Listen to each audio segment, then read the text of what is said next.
मेरी माँ ने एक बार एक कड़वी बात कही थी कि जो भी मुझसे शादी करना चाहता है उसे 50 लाख देने होंगे। मेरी बड़ी बहन फिर सबको बताती फिरी कि मेरा छोटा भाई थोड़ा मोटा है, थोड़ा सांवला है और थोड़ा नाटा होने के बावजूद वो पति बनने के लिए बहुत काबिल है। ये सुनकर उसकी सहेलियां बर्दाश्त नहीं कर सकी। एक एक करके सब दुम दबाकर भाग निकली। तभी एक दिन तीखे नैन नक्श और सुंदर आंखों वाला एक आदमी सू सांद्रा बैंक्वेट हॉल में नजर आया। उस पल उसकी सारी सहेलियां दीवानी हो गईं। क्या ये वही है जिसे तुम थोड़ा मोटा, सांवला और नाटा भाई बता रही थी? ऐसा सिर्फ इसलिए था क्योंकि सू वानरा अपने छोटे भाई के लिए हद से ज्यादा फिक्रमंद थी। उसे डर था कि उसकी सहेलियां मुझे पसंद कर लेंगी, इसलिए वो बाहर वालों से हमेशा कहती कि मैं छोटा, बदसूरत और कंजूस हूँ। इस वजह से बड़ा होने के बाद भी मैंने कभी किसी को डेट नहीं किया। मेरे दत्तक माता पिता चिंता के मारे मरे जा रहे थे। आखिर तुम्हें कैसी पत्नी चाहिए? अगर तुम मेरे प्यारे छोटे भाई से शादी करना चाहती हो तो तुम्हें उसका ख्याल मुझसे भी ज्यादा रखना होगा। उस वक्त मैंने अपना सिर उसकी बाहों में छिपा लिया था ताकि वो मेरा शर्म से लाल चेहरा न देख सके। उसे नहीं पता था कि मेरे दिल में वही बसी थी। उसके लिए मेरी भावनाओं को समाज कभी नहीं स्वीकारता, इसलिए मैं इसे तब तक छिपाता रहा जब तक उस रात सब उजागर नहीं हो गया। जिस औरत ने मुझे जान से ज्यादा चाहा था उसने पहली बार मुझ पर हाथ उठाया। क्या तुम्हें जरा भी शर्म नहीं है? अगले ही दिन उसने मेरे सबसे अच्छे दोस्त के साथ अपनी सगाई का ऐलान कर दिया। मेरी शादी में आना मत भूलना। ये सब देखकर मेरी आंखों के आंसू ही सूख गए थे। तभी अपनों को ढूंढने वाली संस्था का फोन आया। उन्होंने कहा कि मेरे असली माता पिता मिल गए हैं। तब मैंने उसे छोड़ने का फैसला किया। मैंने समंदर पार अपने असली माता पिता को फोन लगाया। मम्मी पापा, मैं विदेश आकर आपके साथ रहने के लिए तैयार हूँ। मेरी बात सुनकर दूसरी तरफ मौजूद मेरे माता पिता भावुक होकर रोने लगे। तुम्हें पाकर हम बहुत खुश हैं। अगर उस साल वो भूकंप न आया होता तो हमारा परिवार इतने सालों तक अलग न रहता। हम अभी आकर तुम्हें अपने घर ले जाएंगे। मेरे दिल में एक अजीब सी कड़वाहट भर गई। अपनी उभरती भावनाओं को शांत करने के लिए मैंने एक गहरी सांस ली। कृपया मुझे आधा महीना और दे दीजिए। मुझे यहाँ अभी कुछ चीजें सुलझानी है। जैसे ही मेरा काम खत्म होगा मैं आ जाऊंगा। सही है, बिल्कुल सही। ये हमारी ही गलती थी कि हमने इस बारे में नहीं सोचा। आखिरकार स्यू परिवार ने इतने सालों तक तुम्हारी परवरिश की है। मैंने सुना है कि तुम्हारी बड़ी बहन ने बचपन से ही तुम्हें बहुत लाड़ प्यार दिया है। तुम्हें उनसे अच्छे से विदा लेनी चाहिए। स्यू वानरू का नाम सुनते ही मेरा दिल जोर से धड़कने लगा। जब मैं 6 साल का था तब एक भीषण भूकंप ने मुझे मेरे माता पिता से अलग कर दिया था। बाद में एक संस्था ने मुझे स्यू परिवार के पास गोद भेज दिया। स्यू परिवार एक बहुत बड़ा और रईस खानदान है। पिताजी और माताजी हमेशा काम में व्यस्त रहते थे। हालांकि उन्होंने मुझे गोद लिया था, लेकिन उन्होंने मुझ पर कभी ज्यादा ध्यान नहीं दिया। ये कहना ज्यादा सही होगा कि मुझे स्यू परिवार ने नहीं बल्कि सू वानरू ने पाला था। 7 साल की उम्र में मुझे बादलों की गड़गड़ाहट से डर लगता था। तब वो मुझे गोद में लेकर लोरी सुनाती थी। 10 साल की उम्र में जब मेरा मन अपने सहपाठियों के खिलौनों के लिए ललचाता था तो वो मेरे लिए पूरी दुकान ही खरीद लाती थी। उसने मुझे बड़े लाड़ प्यार से एक राजकुमार की तरह पाला। 14 साल की उम्र में मैं बुखार की वजह से घर पर बेहोश हो गया था। तब वही थी जो मेरे लिए गर्म पानी लाती और एक एक घूंट दवा पिलाती थी। मुझे जो कुछ भी चाहिए होता वो फौरन मेरे सामने लाकर रख देती थी।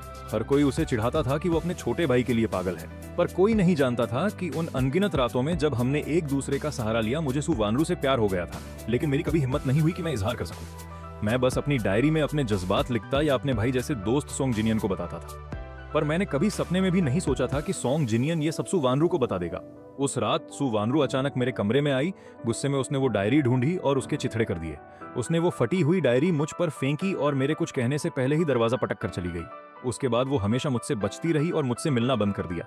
कभी हम टकरा भी जाते तो उसकी आंखों में एक अजनबी सा ठंडापन होता था। मैं उससे सफाई मांगने जाना चाहता था, लेकिन तभी मैंने सू वानरू और सोंग जिनियन को एक कोने में प्यार जताते हुए देख लिया। मुझे लगा शायद किस्मत ने पहले ही सब तय कर दिया था कि सू वानरू और मेरा साथ नामुमकिन है। तय कर दिया था कि स्यू परिवार में बिताए ये साल महज एक सपना थे। अब मुझे अपनी असल जिंदगी की राह पर लौट जाना चाहिए। इसलिए मैंने एक फैसला किया। मैंने अपने असली घर लौटने का फैसला किया और सू वानरू के लिए अपने बरसों पुराने प्यार को मिटाने की ठान ली। उस दिन मैं बहुत जल्दी नीचे आ गया।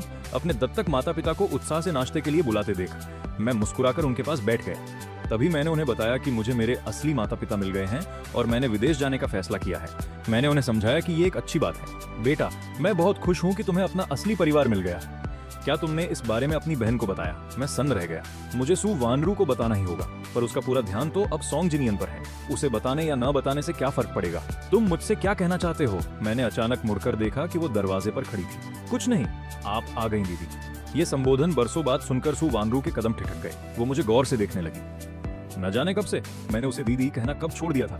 क्या वो 18 की उम्र थी, 15 की, या उससे भी पहले? अब मैंने उसे फिर से दीदी बुलाना शुरू कर दिया है। सू वानरू की नजरों में गहराई थी। वो काफी देर तक मुझे देखती रही। उससे लगा कि मुझ में कुछ बदल गया है। काफी देर बाद उसने अपनी नजरें झुका ली। वो आगे बढ़ी और हाथ में पकड़े तोहफे मेज पर रखते हुए बेरुखी से बोली, मम्मी पापा, ये तोहफा जिनियन आपके लिए लाया है। उसने कहा है कि ये उसकी तरफ से एक छोटी सी भेंट है। उसे उम्मीद है कि आपको ये पसंद आएगा। पसंद क्यों नहीं आएगा? जिनियन के तोहफे हमेशा ही लाजवाब होते हैं। क्या तुमने हमारी तरफ से उसका शुक्रिया अदा किया? वानरू, अगली बार जब तुम जिनियन के घर जाओ तो अलमारी से काली चाय का डिब्बा ले जाना। अगर तुम इस हफ्ते खाली हो तो उस लड़के और उसके माता पिता को यहाँ बुलाओ। साफ है कि वे शादी के बारे में बात करना चाहते हैं। मैं चुपचाप बैठा उन्हें देखता रहा। मेरे दिल में तन्हाई भर गई। मैंने अपनी हथेलियों को जोर से भींचा और फिर ढीला छोड़ दिया। उस पल मुझे एक बार फिर एहसास हुआ कि मैं महज एक बाहरी व्यक्ति था, लेकिन भविष्य में मुझे इन बातों से परेशान नहीं होना पड़ेगा। ये सोचकर मैं शांति से उठा और अपने कमरे में चला गया। आहट सुनकर सुवानरू, जो अपने माता पिता से बात कर रही थी, उसने ऊपर देखा। उसे बस मेरी पीठ दरवाजे के पीछे ओझल होती दिखी। क्या ये मेरा वहम है? जब से वो वापस आया है उसने सिर्फ एक ही जुमला कहा है। ये उसके पुराने स्वभाव जैसा बिल्कुल नहीं है। दोपहर में मैं अपना नाम बदलने की प्रक्रिया पूरी करने पुलिस स्टेशन गया। जैसे ही मैं नीचे आया मैंने सोंग जिनियन को सु वानरू के पास बैठे मुस्कुराते हुए देखा। वो उसे संतरा छीलते हुए देख रहा था। सु वानरू की कोमल उंगलियां फुर्ती से संतरा छील रही थीं। फिर उसने उसके रेशे साफ किए। उसने आधा टुकड़ा अलग किया और सोंग जिनियन के होठों तक ले गई। सोंग जिनियन के गाल शर्म से लाल हो गए। उसने एक नजर उसे देखा और फिर शांति से उसके हाथ से संतरा खा लिया। सु वानरू धीरे से मुस्कुराई। फिर उसने पास रखे डिब्बे से एक टिश्यू निकाला और बड़े प्यार से उसके मुंह का कोना पोंछा। क्या ये मीठा है? सोंग जिनियन ने सिर हिलाया। उसने संतरे का दूसरा हिस्सा सु वानरू की तरफ बढ़ाया। तुम्हें भी चखना चाहिए। उनके इस नजदीकी मंजर को देखकर मैंने अपनी नजरें फेर लीं और दरवाजे की तरफ बढ़ गया। बेटा, मैं मुड़ा। मैंने देखा कि वो मुझे हाथ हिलाकर बुला रहा था। वानरू आज छुट्टी पर है। हमने पार्क जाने का प्रोग्राम बनाया है। क्या तुम हमारे साथ चलना चाहोगे? आप दोनों डेट पर जा रहे हैं। मेरा बीच में आना ठीक नहीं होगा। हम सब एक ही परिवार हैं। इसमें दखल देने वाली क्या बात है?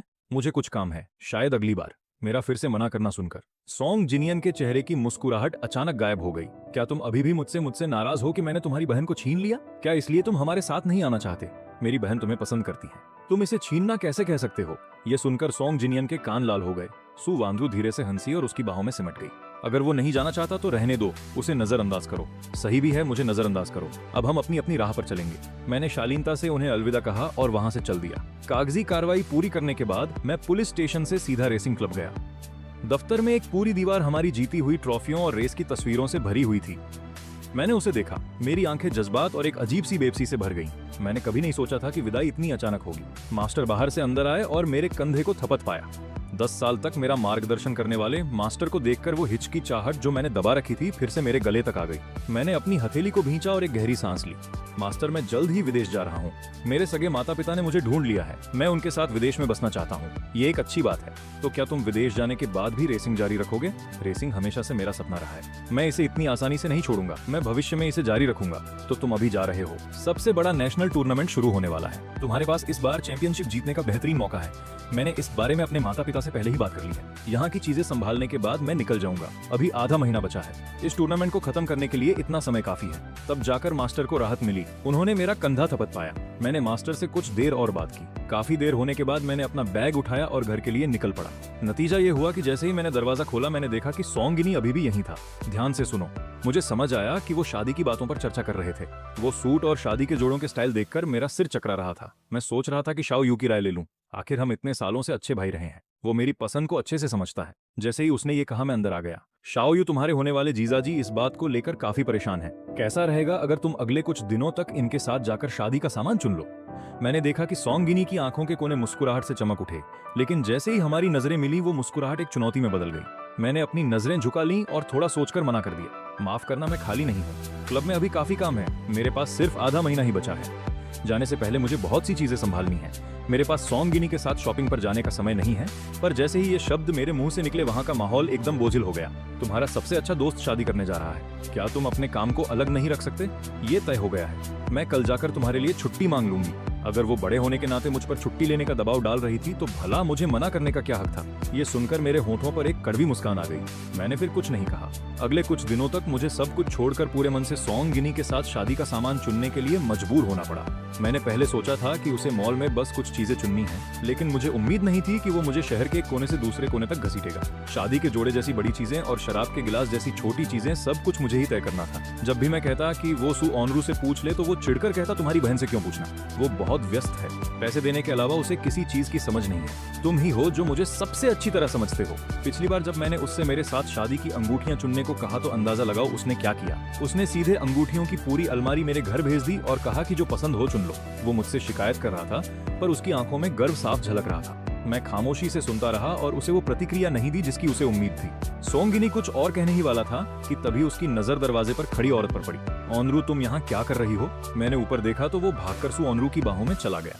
क्या तुमने नहीं कहा था कि तुम आशीर्वाद लेने के लिए शहर के बाहर पहाड़ वाले मंदिर जाना चाहती हो? मैं आधे दिन की छुट्टी लेकर तुम्हें लेने आई हूँ। शाओयू पिछले कुछ दिनों से मेरे साथ ही है। कैसा रहेगा अगर वो भी हमारे साथ चले? सु ओनरू ने मेरी तरफ देखा तक नहीं, उसने बस अपना सामान उठाया और बाहर निकल गई। दूर बस्ती घंटियों की आवाज के साथ घना कोहरा धीरे धीरे छंटने लगा और मंदिर के बाहर पहाड़ का नजारा दिखने लगा। मैंने अपना सिर झुका लिया और अपने पैरों के नीचे के पत्थरों वाले रास्ते को देखते हुए कदम दर कदम आगे बढ़ा। ये क्या है? अचानक एक आवाज ने मेरे ख्यालों को तोड़ दिया। ऊपर देखा तो सोंगिनी एक बोधि वृक्ष के सामने खड़ा था और उस पर लटके हुए प्रार्थना के रिबन को ध्यान से देख रहा था। भगवान करे शाओयू हर साल खुश रहे। भगवान करे हर साल उसकी सारी मनोकामनाएं पूरी हों। भगवान करे इस जीवन में शाओयू को अच्छा भाग्य और स्वास्थ्य मिले। भगवान करे वो सिर्फ अच्छे लोगों से ही मिले। भगवान करे मेरा बच्चा शाओयू हर दिन और हर साल सुरक्षित और सलामत रहे। आपकी सच्ची भक्त सु ओनरू की तरफ से।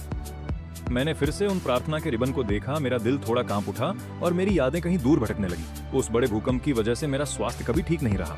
हर 3 दिन में छोटी बीमारी और हर 5 दिन में बड़ी बीमारी होती थी। इसलिए मैं जल्द ठीक हो जाऊं इसके लिए सु ओनरू हर हफ्ते मंदिर आती थी और मेरी सलामती के लिए रिबन बांधती थी। मुझे कभी पता ही नहीं चला कि इन सालों में सु ओनरू ने इतने सारे रिबन बांधे थे। अब ये प्रार्थना के रिबन अभी भी पेड़ पर लटके हुए हैं, लेकिन सु ओनरू और मैं अब कभी पुराने दिनों में वापस नहीं जा सकते। तुम दोनों भाई बहन का रिश्ता इतना गहरा है कि मुझे यहाँ फालतू होने का एहसास हो रहा है। सोंगिनी अब और नहीं पढ़ सका। उसका चेहरा ठंडा पड़ गया और वो जाने के लिए मुड़ा। जिद मत करो। कैसा फालतू एहसास? तुम मेरे पति हो, वो तो बस मेरा छोटा भाई है। अगर तुम खुश नहीं हो तो मैं इन्हें अभी उतरवा देती हूँ। ये कहने के बाद सु ओनरू मुड़ी और अपने साथियों से पेड़ के सारे प्रार्थना के रिबन फाड़ने को कहा। एक एक करके वो प्रार्थना के रिबन जमीन पर गिर गए और लोगों के पैरों तले कुचले जाने की वजह से कीचड़ में सन गए। बहुत जल्द वो पेड़ नए प्रार्थना के रिबन से भर गया। उन पर वो सारी मीठी बातें लिखी थीं जो सु ओनरू ने खास तौर पर सोंगिनी के लिए लिखी थीं। तब जाकर सोंगिनी फिर से मुस्कुराया। उसने मेरी तरफ गर्व से देखा। तुमने ऐसा किया तो क्या शाओयू नाराज नहीं होगा? एक छोटा भाई पति जितना जरूरी कैसे हो सकता है? इस बात ने फौरन सोंगिनी को खुश कर दिया और शहर वापस जाते समय वो सु ओनरू से चिपका रहा। मैं पीछे की सीट पर बैठ गया और अपनी आंखें बंद करके आराम करने लगा। अचानक गाड़ी की रफ्तार बहुत बढ़ गई। मैंने अपनी आंखें खोली और जैसे ही पूछने वाला था कि क्या हुआ, मेरे कानों में अचानक एक जोरदार धमाका हुआ। कार अचानक बेकाबू हो गई, रेलिंग तोड़कर कई बार पलटी और आखिर में एक पहाड़ी खाई में फंस गई। मेरा सिर जोर से सीट के पिछले हिस्से से टकराया और उस झटके से मेरी आंखों के सामने अंधेरा छा गया। जब मुझे होश आया तो मैंने देखा कि मेरा पूरा शरीर सीट में फंसा हुआ था। मेरे हाथ में पेड़ की एक टहनी घुस गई थी और मेरे बगल में सोंगिनी भी बेहोश पड़ा था। वो गंभीर रूप से घायल नहीं लग रहा था, बस सदमे की वजह से बेहोश हो गया था। ड्राइवर की सीट पर बैठी सु ओनरू ने बहुत तेजी से प्रतिक्रिया दी। उसने सबसे पहले कार की खिड़की तोड़ी और रेंगते हुए बाहर निकल गई। संभलने से पहले वो कुछ बार लड़खड़ाई, फिर उसने दर्द से तड़पते हुए मुझे और बेहोश सोंगिनी को देखा। वो बस एक पल के लिए हिचकिचाई और फिर सोंगिनी को अपनी पीठ पर लाद लिया। मैं पहले गिनी को ले जाती हूँ, मैं बाद में तुम्हें लेने के लिए किसी को भेज दूंगी। ये कहकर बिना मेरा चेहरा देखे वो सोंगिनी को अपनी पीठ पर लेकर जल्दी से निकल गई, जैसे उसे डर हो कि उसके साथ कुछ बुरा हो जाएगा। जिस पल मैंने उसे छोड़ने का फैसला किया था, मैंने खुद से कहा था कि मैं उसके लिए फिर कभी नहीं रोऊंगा। अब से मैं सिर्फ अपने लिए जीऊंगा। लेकिन जब मैं खाई में उस कार के नीचे अकेला दबा हुआ था तो मुझे उस साल के भूकंप की याद आने लगी। उस समय भी मैं मलबे में दब गया था। जमीन के नीचे उस अंधेरे में मेरे सिवा कोई नहीं था। मैं 3 दिन और 3 रात तक फंसा रहा। उसके बाद सु परिवार ने मुझे गोद ले लिया। हर दिन मैं भूकंप के उन दिनों के सपने देखता था और चादर के नीचे रोता और कांपता रहता था। तब सु ओनरू हमेशा मेरे कमरे में दौड़ कर आती और मुझे जोर से अपनी बाहों में भर लेती थी। डरो मत, अच्छे बच्चे बनो, मैं यहाँ हूँ, अब से मैं तुम्हें कोई और नुकसान नहीं होने दूंगी। लेकिन अब मैं बेबसी से उसे तब तक दूर जाते हुए देखता रहा जब तक वो मेरी आंखों से पूरी तरह ओझल नहीं हो गई। आकाश और भी काला होता गया, लेकिन मुझे सु ओनरू वापस आती नहीं दिखी। मैं कड़वाहट के साथ हंस पड़ा। मैंने अपनी आखिरी बची ताकत बटोरी और दर्द को नजरअंदाज करते हुए कार के नीचे से रेंगकर बाहर निकलने की जद्दोजहद की। फिर मैंने अपने दांत भींचे और अपने हाथ से वो टहनी खींचकर बाहर निकाल दी। आखिर में मैं धीरे धीरे रेंगते हुए बाहर आ गया। मुझे नहीं पता कि मैं कितनी देर तक रेंगता रहा, लेकिन पूरी तरह होश खोने से पहले मैं मुख्य सड़क तक पहुंच ही गया। जब मैं दोबारा जागा तो मैंने खुद को अस्पताल के बिस्तर पर पाया और मेरा हाथ पट्टी की एक मोटी परत से लिपटा हुआ था। मेरी आखिरी याद बस यही थी कि एक नेक राहगीर ने मुझे बचाया था। और जब से मैं अस्पताल में भर्ती हुआ हूँ, सु ओनरू एक बार भी मुझसे मिलने नहीं आई है। मैंने नर्स से सुना कि वो सोंग जियोन की देखभाल कर रही है। सोंग जियोन को बस मामूली चोटें आई थीं, लेकिन उसने उसके लिए पूरा फ्लोर बुक कर दिया ताकि वो ठीक हो सके। ये सुनकर मैंने अनजाने में अपने पट्टी बंदे हाथ की ओर देखा। मुझे वो साल याद आया जब मैं मामूली जुकाम की वजह से अस्पताल में भर्ती हुआ था। सु ओनरू ने तब भी इसे ऐसे लिया था जैसे किसी बड़े दुश्मन का सामना कर रही हो, और वो एक पल के लिए भी मेरा साथ छोड़कर कहीं नहीं गई थी। मेरी छुट्टी के दिन बहुत से दोस्त मुझसे मिलने आए। उनमें एक लड़की भी थी जो मुझे पसंद किया करती थी। उसकी तरफ से दिए गए फूलों के गुलदस्ते को देखकर मैं अनजाने में ही मना करना चाहता था, पर उस लड़की ने हिचकिचाते हुए मुझे टोक दिया। शाओ यू, ज्यादा मत सोचो, ये फूल बस तुम्हें अस्पताल से छुट्टी मिलने की बधाई देने के लिए हैं। मुझे पता है कि तुम जल्द ही जा रहे हो, मैं बस यही चाहती हूँ कि तुम भविष्य में अच्छे से रहो। ये सुनकर मैं एक पल के लिए दंग रह गया और फिर उसे शुक्रिया कहा। नतीजा ये हुआ कि जैसे ही मैं जाने के लिए मुड़ा, मैंने सू ऑनरू को दरवाजे पर खड़े देखा। मेरी यादों में वो शायद ही कभी नाराज होती थी, पर अभी उसका चेहरा उतरा हुआ था। उसकी बर्फीली निगाहों ने मेरे हाथ के फूलों को देखा और फिर वो तुरंत मुड़कर चली गई। मैं सन्न था, थोड़ा उलझा हुआ सा, समझ नहीं आ रहा था कि उसे किस बात पर गुस्सा था, पर मैंने इस बारे में ज्यादा नहीं सोचा। घर पहुंचते ही मैंने उन फूलों को गुलदस्ते में रख दिया। तभी अचानक दरवाजे पर दस्तक हुई। मैं दीवार का सहारा लेकर धीरे से दरवाजा खोलने गया। दरवाजा खुला और सामने सू ऑनरू का चेहरा नजर आया। जब से उसे मेरी भावनाओं का पता चला था, हमारे रिश्ते में बर्फ जैसी ठंडक आ गई थी। सू ऑनरू ने अब मेरा दरवाजा खटखटाना बंद कर दिया था। वो अब यहाँ क्या कर रही है? जैसे ही मैंने बोलने के लिए मुंह खोला, सू ऑनरू ने मुझे गले लगा लिया। उसकी इस अचानक हरकत से मैं कुछ कदम पीछे हट गया। अगले दिन जब मैं बैठक से बाहर आया तो मैंने देखा कि सू ऑनरू माथे पर बल्लियां मेरी तरफ आ रही थी। तुम मेरे कमरे में क्या कर रही हो? ये देखकर कि उसे कल रात की कोई याद नहीं थी, मैं कुछ बोलने ही वाला था कि उसने बड़ी बेरुखी से मेरी बात काट दी। क्या तुम मुझे अंदर लाए थे? शाओ यू, मैंने तुमसे कहा था कि ये नामुमकिन है। वैसे भी मेरी जल्द ही शादी होने वाली है। क्या तुमने अब भी हार नहीं मानी? मैं सुन रह गया। फिर मैंने बिना कुछ कहे अपना सिर झुका लिया। अब कुछ कहने का फायदा भी क्या था? उसे पसंद करना ही मेरे लिए एक गुनाह है। अब उसकी नजरों में मेरी हर बात गलत है। मेरी लाल आंखें और झुका हुआ सिर देखकर सू ऑनरू की सांसें जैसे कुछ पल के लिए थमसी गईं। जैसे ही वो मेरे पास आने वाली थी, बाहर से एक नरम मर्दानी आवाज आई। ऑनरू वो बाहर से आया और उसे गले लगाने ही वाला था कि अचानक उसकी मुस्कुराहट फीकी पड़ गई। तुम्हारे होंठ का कोना कैसे कट गया? ये कुछ नहीं है, शायद किसी मच्छर ने काट लिया होगा। उसने अनजाने में अपने होठों को छुआ और फिर मेरी तरफ एक गहरा इशारा किया। उसके बाद से मैं सू ऑनरू से कभी अकेले में नहीं मिला। वो सॉन्ग जिनियन के साथ व्यस्त थी और मुझे अपने अभ्यास के लिए समय निकालना था। उस दिन जब मैं रेस्ट्रैक पर गाड़ी में बैठने की तैयारी कर रहा था, तभी मेरे गुरु अचानक सू ऑनरू और सॉन्ग जिनियन को वहां ले आए। मैं परिचय करवाता हूँ, यह है मिस टू। रेसर सॉन्ग जिनियन को खास सिफारिश पर यहाँ शामिल किया गया है। सब लोग जोरदार तालियों से इनका स्वागत करें। मैंने तालियों की गूंज अनसुनी कर दी। मेरे गुरु ने किनारे पर खड़े मेरी तरफ देखा और कहा, शाओ यू, अब से तुम जिनियन को ज्यादा सिखाओगे। परिचय के बाद मेरे गुरु बड़ी इज्जत के साथ सू ऑनरू और सॉन्ग जिनियन को कागजी कार्रवाई पूरी करने ले गए। जैसे ही बड़ा दरवाजा बंद हुआ, सब कानाफूसी करने लगे। मैंने सुना था कि सॉन्ग जिनियन पहले भी हमारे क्लब में आना चाहता था, पर उसका हुनर काफी नहीं था, इसलिए उसे नहीं रखा गया। मिस टू की तो बात ही कुछ और है। उनके बस एक शब्द से वो यहाँ सीधे अंदर आ गया। हमें तो यहाँ आने के लिए कितनी मुश्किल परीक्षाओं से गुजरना पड़ा था। कोई बराबरी ही नहीं है, बस कोई मुकाबला नहीं है। जलन भरी बातें एक के बाद एक जारी रहीं। मेरी नजरें एक पल के लिए डगमगा गईं। सू ऑनरू को मुझसे बेहतर कोई नहीं जानता था। वो सख्त थी और हमेशा अपने उसूलों पर चलती थी। वो नियमों को बहुत अहमियत देती थी और इतनी ताकत होने के बावजूद उसने कभी अपने विशेषाधिकारों का इस्तेमाल नहीं किया। पर अब सॉन्ग जिनियन के लिए उसने पहली बार अपने ही बनाए नियम तोड़ दिए थे। लगता है वो उसे वाकई बहुत पसंद करती है। उस दिन से सॉन्ग जिनियन क्लब में आ गया और मैं उसका सीनियर बन गया। मैंने गुरु की बात मानकर उसे गंभीरता से सिखाया, पर उसने कभी नहीं सुनी। वो हर बार बहुत टालम टोल करता और अभ्यास न करने के लिए बहाने ढूंढता रहता। इस बार मैं उसे वक्त पर नहीं रोक पाया और वो गायब हो गया। मैं उसे बुलाने के लिए खिड़की तक गया और तभी मुझे सू ऑनरू नजर आई। मैंने और ज्यादा नहीं देखा। शांति से मैंने खिड़की बंद की और अपना अभ्यास जारी रखा। मैं घर बहुत देर से पहुंचा। जैसे ही मैंने देखा, सू ऑनरू मुख्य दरवाजे पर खड़ी थी। उसके चेहरे के भाव बहुत कठोर और रहस्यमयी थे। ऐसा लग रहा था जैसे वो मेरा इंतजार कर रही थी। मैं उसके पास जाकर पूछने ही वाला था कि तभी उसने बड़ी बेरुखी से सवाल किया, शाओ यू, क्या तुम जिनियन को परेशान करना बंद कर सकते हो? अगर तुम्हें वो पसंद नहीं है तो साफ कह दो। मैं पहले ही बहुत थका हुआ था। उसकी बातें सुनकर एक पल में मुझ पर कई भावनाएं हावी हो गईं। शिकायत, दुख और लाचारी। बिना सोचे ही मैं समझ गया था कि सॉन्ग जिनियन ने उसे भड़काने के लिए आग में घी डालने का काम किया होगा। मैंने कोई सफाई नहीं दी। मैं बस उसके पास से गुजरकर अपने कमरे में चला गया। उसके बाद से मैंने सॉन्ग जिनियन के साथ बहुत ढील बरतनी शुरू कर दी। इससे सॉन्ग जिनियन और भी ज्यादा घमंडी हो गया।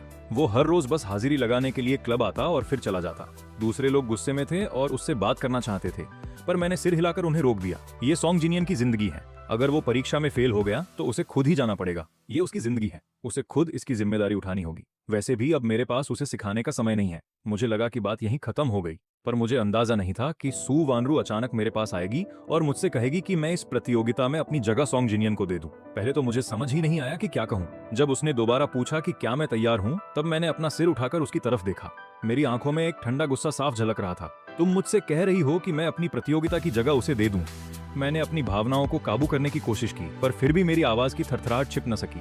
आखिर वो तुम्हारा होने वाला जीजा है। वैसे भी ये सिर्फ प्रतियोगिता की एक सीट ही तो है। क्या ये वाकई इतना जरूरी है? सू वानरू, तुम अच्छी तरह जानती हो कि मेरे लिए रेसिंग के क्या मायने हैं। सू वानरू का दिल जैसे किसी ने जोर से भींच लिया हो। उसे भी शायद वो साल याद आ गए जब मैं रेसिंग के लिए पागलों की तरह मेहनत करता था। उसके हाथ अचानक भिंज गए। आखिर में उसने और कुछ नहीं कहा और चुपचाप मुड़कर चली गई। जब से सू वानरू के एक कहने पर सॉन्ग जिनियन क्लब में आया था, तब से क्लब धीरे धीरे 2 गुटों में बंट गया था। एक गुट का नेतृत्व मैं कर रहा था, जो अपने लक्ष्यों के लिए जी जान लगा रहे थे। दूसरा गुट सॉन्ग जिनियन के साथ था, जो दिन भर अभ्यास से जी चुराते और बस जिनियन की चापलूसी करने में लगे रहते, ताकि वो सू वानरू के सामने उनकी तारीफ कर सके और उन्हें ज्यादा फायदे मिल सके। आज के अभ्यास सत्र तक दोनों गुट कभी आमने सामने नहीं आए थे। शाओयू, मुझे एक चीज समझ नहीं आ रही, क्या तुम मुझे सिखा सकते हो? मैंने अनजाने में माथे पर बल डाला और कुछ बोलने ही वाला था कि तभी जिनियन के पीछे खड़े चेले ने मुझे धक्का दे दिया। तुम्हारी समस्या क्या है? हमारे जिनियन ने तो बड़े प्यार से तुमसे मदद मांगी थी, तुम्हारा ये रवैया क्यों है? तुम्हारी क्या परेशानी है? ये तो मुझे पूछना चाहिए कि जिनियन को क्या दिक्कत है। उसके पास अभ्यास के दौरान पूछने का पूरा समय था, पर उसने नहीं पूछा। उसने जानबूझकर सब खत्म होने का इंतजार किया और अब पूछने आया है। क्या वो ये सब जानबूझकर कर रहा है? मैं कोई झगड़ा नहीं चाहता था, इसलिए मैंने अपने दोस्त को वहां से हटा लिया, पर सामने वाले को लगा कि हम डर गए हैं और उनकी बातें और भी बदतर हो गईं। अब डर गए। मैं तुम्हें एक बात बता दूं, हमारा जिनियन भविष्य का सबसे बड़ा रेसर है। शाओयू, तुम्हें उसे सिखाने का मौका मिल रहा है, ये तुम्हारे लिए सम्मान की बात है। तुम बस एक अनाथ हो। अगर तुमने हमारे जिनियन को खुश नहीं रखा तो संभल कर रहना, वो तुम्हें यहाँ से बाहर फिंकवा देगा। बात बढ़ती गई और पता नहीं किसने पहला मुक्का चलाया, पर दोनों गुट तुरंत एक दूसरे पर टूट पड़े। उस हंगामे में सॉन्ग जिनियन अचानक मेरे पास आया और उसने मुझे जोर से धक्का दे दिया। मैं पहले से ही एक ऊंचे चबूतरे के किनारे पर खड़ा था। जैसे ही मैं गिरने वाला था, मैंने सॉन्ग जिनियन को पकड़ लिया और उसे भी अपने साथ नीचे खींच लिया। हम दोनों साथ में उस ऊंचाई से नीचे गिर गए। चारों तरफ चीख पुकार मच गई। वहां का माहौल बहुत अफरा तफरी भरा था। जब सू वानरू पहुंची तो हमें ऑपरेशन थिएटर में ले जाया जा रहा था। हम दोनों की हालत देखकर सू वानरू का चेहरा पीला पड़ गया। उसकी आवाज, जो हमेशा शांत रहती थी, उसमें घबराहट साफ सुनाई दे रही थी। अब क्या स्थिति है? मिस्टू, छोटे मालिक जंग और छोटे मालिक सॉन्ग दोनों ऊंचे चबूतरे से गिर गए हैं। दोनों के पैर टूट गए हैं। इसके अलावा छोटे मालिक सॉन्ग छोटे मालिक जंग के ऊपर गिरे थे, इसलिए उनकी हालत ज्यादा गंभीर है। इस वक्त हड्डियों के लिए खास दवा की सिर्फ एक खुराक बची है, पर छोटे मालिक सॉन्ग दवा के बिना भी ठीक हो जाएंगे। आपको क्या लगता है? ये जिनियन को दे दीजिए। डॉक्टर ने अभी अपनी बात पूरी भी नहीं की थी कि सू वानरू ने उसे बीच में ही रोक दिया। उसका लहजा बहुत ही सख्त और तयशुदा था। उसके इस फैसले को सुनकर मैं, जो दर्द से अभी होश में आया था, मुझे लगा जैसे मुझ पर बिजली गिर गई हो। वो अच्छी तरह जानती थी कि एक रेस का ड्राइवर के लिए उसके पैर कितने मायने रखते हैं। डॉक्टर ने साफ कहा था कि सॉन्ग जिनियन के पैर दवा के बिना भी ठीक हो जाएंगे। मैंने अपने दर्द को दबाने की कोशिश की और अपनी बची कुची ताकत जुटाकर रोते हुए उनसे गुजारिश की, दीदी प्लीज ऐसा मत कीजिए, मैं आपके आगे हाथ जोड़ता हूँ, क्या आप मुझे वो दवा दे सकती हैं? कोई बात नहीं अगर आप मुझे पसंद नहीं करती। ये भी ठीक है कि आपने मुझे पहाड़ की तलहटी में एक दिन और एक रात के लिए अकेला छोड़ दिया था, पर आप अच्छी तरह जानती हैं कि मेरे पैर मेरे लिए कितने जरूरी हैं। मैं अपने पैर नहीं खो सकता, मुझे अब भी अपना सपना पूरा करना है। मैं आपसे भीख मांगता हूँ। कहते कहते मेरी हिचकियां बन गई थी। मोटे मोटे आंसू नीचे बह निकले। वो मेरे पीले गालों से होते हुए नीचे गिर गए। उस लड़के को टूटकर रोते देख, जो चोट लगने पर भी कभी नहीं रोता था, पास खड़ी सू वानरू की मुट्ठियां अपने आप खिंच गईं। जैसे ही वो कुछ बोलने वाली थी, पास पड़े बेहोश सॉन्ग जिनियन को भी दर्द की वजह से होश आ गया। गिरते वक्त पैरों में हुए उस भयानक दर्द को याद करके वो भी डर के मारे रोने लगा। वानरू, मेरे पैरों में बहुत दर्द हो रहा है, मुझे बचाओ। ये सुनकर सू वानरू ने मेरा हाथ झटक दिया और सॉन्ग जिनियन का हाथ थामने दौड़ी, शांत हो जाओ, मैं अभी डॉक्टर से कहकर तुम्हें वो खास दवा दिलवाती हूँ। इतना कहकर बिना किसी हिचकिचाहट के उसने डॉक्टर से सॉन्ग जिनियन को वो खास दवा लगाने को कहा। मैंने बेबसी से ये सब देखा और खुद को सॉन्ग जिनियन की तरफ घसीटने की कोशिश की ताकि डॉक्टर से वो दवा छीन सकूं, पर मेरे टूटे पैरों ने मुझे जकड़ रखा था, जिससे मेरा हिलना भी नामुमकिन था। वो ठंडी सुई सॉन्ग जिनियन के पैर में चुभ गई। मैंने लाचार होकर उस खास दवा को कतरे कतरे उसके शरीर में उतरते देखा। 3 दिन बाद आखिरकार मुझे होश आया। इस बार मैंने सू वानरू को अपने सिरहाने बैठे देखा। उसका चेहरा थका हुआ था और आंखें पूरी तरह लाल हो चुकी थीं। मुझे जागता देख उसने कांपते हुए मुझे सहारा देने के लिए हाथ बढ़ाया, लेकिन मैं उससे दूर हट गया। सू वानरू का हाथ हवा में ही टिठक गया। काफी देर बाद उसने आखिरकार अपना हाथ वापस खींच लिया। वो भारी आवाज में बोली, तुम्हारे पैर अब पहले की तरह ठीक हो गए हैं, बस अब तुम कभी रेस कार ड्राइवर नहीं बन पाओगे। वैसे भी भविष्य में वो तुम्हारा ख्याल रखेगा। जिनियन मेरा मंगेतर है, मैं उसे अकेला नहीं छोड़ सकती। मुझे उस वक्त बहुत कुछ कहना चाहिए था। मुझे गुस्सा होना चाहिए था, बेबस और दुखी, यहाँ तक कि चिल्लाना चाहिए था, लेकिन मेरे अंदर उमड़ रही सारी भावनाएं आखिर में सिर्फ बेबसी बनकर रह गई। कृपया यहाँ से चली जाओ। अस्पताल के कमरे में गहरी खामोशी छा गई। आखिरकार सू वानरू खड़ी हुई, उसने मुझे आराम करने को कहा और फिर चुपचाप चली गई। जैसे ही दरवाजा बंद हुआ, मैंने अपने जख्मी पैरों को देखा और फूट फूट कर रोने लगा। मेरा रेसिंग का सपना पूरी तरह चकनाचूर होकर राख हो चुका था। जब डॉक्टर ने कहा कि मैं अब कभी रेस नहीं कर पाऊंगा, तो मैं एक चलती फिरती लाश बन गया। मैंने हंसना रोना छोड़ दिया था, बस कुर्सी पर बैठकर खिड़की के बाहर ताकता रहता था। मुकाबले वाले दिन सू परिवार की रोकटोक के बावजूद मैं रेस ट्रैक पहुंचा और आखिरी कतार में बैठ गया। मैंने ट्रैक की तरफ देखा और सोंग जिनियन को मेरी जगह लेते देखा। वो उन तालियों और फूलों का हकदार बन रहा था जो मेरे होने चाहिए थे। रेस खत्म होने के बाद सुवानरू फूलों का गुलदस्ता लेकर उसके पास पहुंची। बाकी लोग भी एक एक करके सोंग जिनियन को बधाई देने लगे। सिर्फ मैं अपनी जगह पर खामोश बैठा रहा और भीड़ को छंटते हुए देखता रहा। पता नहीं कितनी देर बाद मैं आखिरकार खड़ा हुआ और उधर चल पड़ा। मुझे अपनी तरफ आता देख सुवानरू सोंग जिनियन के सामने ढाल बनकर खड़ी हो गई। अगर तुम नाराज हो तो मुझ पर गुस्सा उतारो, उसे चोट मत पहुंचाओ। मैं नाराज नहीं हूँ, मैं तुम्हें एक तोहफा देने आया हूँ। ये बात सुनकर हर कोई पल भर के लिए दंग रह गया। मेरे पीछे आओ, इतना कहकर मैं रेस ट्रैक से बाहर निकल आया। जैसे ही वो बाहर आए, आसमान में एक आतिशबाजी छूटी और फूलों की बारिश की तरफ बिखर गई। देखते ही देखते पूरी आसमान जगमगा उठा। सुवानरू की आंखों में हैरानी की एक लहर दौड़ गई। तभी उसने मुझे कहते सुना, सुवानरू, क्या तुम्हें वो दिन याद है जब मैंने पहली बार रेस जीती थी? तुमने मेरे लिए पूरे आसमान को आतिशबाजी से भर दिया था। तुमने कहा था कि मेरी जिंदगी हवा की तरह आजाद और चमकदार होगी। आज मैं वो आतिशबाजी तुम्हें वापस लौटा रहा हूँ। मेरी दुआ है कि तुम और मेरे जीजाजी उम्र भर साथ रहो और बुढ़ापे तक एक दूसरे को ऐसे ही प्यार करो। जैसे ही मेरे मुंह से जीजाजी शब्द निकला, सुवानरू की आंखें फटी की फटी रह गई। उसने मेरी तरफ देखा। ये पहली बार था जब मैंने सबके सामने सोंग जिनियन को जीजाजी कहा था। उसका दिल अचानक बैठ गया। इससे पहले कि वो कुछ कहती, मैं मुड़कर वहां से चला गया। शादी की पिछली रात सुपरिवार में बहुत गहमागहमी थी। देर रात तक नीचे की लाइटें जल रही थी। सू की मां नौकरों को शादी का सामान तैयार करने और कमरा सजाने के निर्देश दे रही थी। ऊपर मेरे कमरे की लाइट भी जल रही थी। मैं जमीन पर बैठकर सुवानरू के दिए तोहफे एक एक करके बक्से में भर रहा था। मैंने सारे तोहफे पैक किए और फिर उन भारी बक्सों को उठाकर धीरे धीरे नीचे ले आया। रात खामोश थी। पूरा घर खुशियों से सजा था, जो मुझे याद दिला रहा था कि यहाँ अब कोई नया मालिक आने वाला है। मैंने उन सजावटों की तरफ दोबारा मुड़कर नहीं देखा। मैं बक्सा लेकर बाहर निकला ही था कि सुवानरू से आमना सामना हो गया। तुम कहाँ जा रहे हो? कुछ फालतू चीजों से पीछा छुड़ाने जा रहा हूं। मेरे पीछे हटने के अंदाज को देखकर उसका दिल अचानक जोर से धड़क उठा। उस हादसे के बाद से मैं बिल्कुल बदल चुका था। उसे लगा था कि रेस न कर पाने पर मैं बहुत हंगामा करूंगा, पर मैं डरावनी हद तक शांत था। मैंने अपना सिर घुमाकर उसकी तरफ देखा और तभी उसने मुझसे कहा, जिनियन ने कहा है कि वो तुम्हें अपनी शादी में बेस्ट मैन बनाना चाहता है। वो अब मेरे जीजाजी हैं, भाई नहीं। मेरे जैसे छोटे इंसान के लिए ये करना शोभा नहीं देता। तुम दोनों किसी और को ढूंढ लो। इतना कहकर मैंने उसकी तरफ देखा भी नहीं और बाहर की तरफ चल दिया। बात ये नहीं थी कि ये सही नहीं था, बल्कि ये था कि उनकी शादी के दिन मुझे यहाँ से जाना था। शादी की पिछली रात मैं अपना बक्सा लेकर अपने पालक माता पिता से मिलने गया। पापा, मम्मी, मैं कल दीदी की शादी में शामिल नहीं हो पाऊंगा। मेरे असली माता पिता ने कल सुबह की फ्लाइट बुक की है। मैं कल जा रहा हूँ। इतनी अचानक क्यों? ये अचानक नहीं है, मुझे बहुत पहले ही चले जाना चाहिए था। इसमें वो पैसे हैं जो मैंने सालों से बचाए थे। ये पिछले 15 सालों के मेरे खर्चों को चुकाने के लिए काफी हैं। मैं मुस्कुराया और अपना सिर हिला दिया। मैंने लिफाफे उन्हें दिए। उन्होंने मना किया, पर मैंने उन्हें जोर देकर थमा दिया। कृपया इसे रख लीजिए। फिर मैंने जमीन पर झुककर उन दोनों बड़ों को 3 बार पूरी श्रद्धा के साथ प्रणाम किया। पापा, मम्मी, पिछले 15 सालों तक मेरा ख्याल रखने के लिए आप दोनों का बहुत शुक्रिया। आपने जिस तरह मुझे पाला है, वो एहसान मैं इस जिंदगी में कभी नहीं भूल पाऊंगा। अब से मैं अक्सर आप लोगों के पास नहीं रह पाऊंगा। मैं आप दोनों की अच्छी सेहत और लंबी उम्र की दुआ करता हूँ। जब मैंने ऊपर देखा तो मेरी आंखों में आंसू थे और माथे पर चोट का निशान था। शादी वाले दिन सुवानरू को शादी में जाना था, पर वो हिचकिचाई और रुकी रही। बजाय इसके वो मेरे कमरे के बाहर इधर उधर टहलती रही। सामने बंद दरवाजे को देखकर सुवानरू का दिल अचानक बैठने लगा। उसे लगा कि अगर वो चली गई तो वो कुछ बहुत कीमती चीज खो देगी। दीदी, क्या बात है? मैंने दरवाजा खोला तो सुवानरू को अपने सामने खड़ा पाया। मेरी आंखों की बेरुखी ने उसे एक बार फिर से अंदर तक हिला कर रख दिया। तुम मेरे साथ क्यों नहीं चलते? मैं हैरान रह गया। उसके साथ क्यों जाऊं? उसे और सोंग जिनियन को प्यार जताते देखने।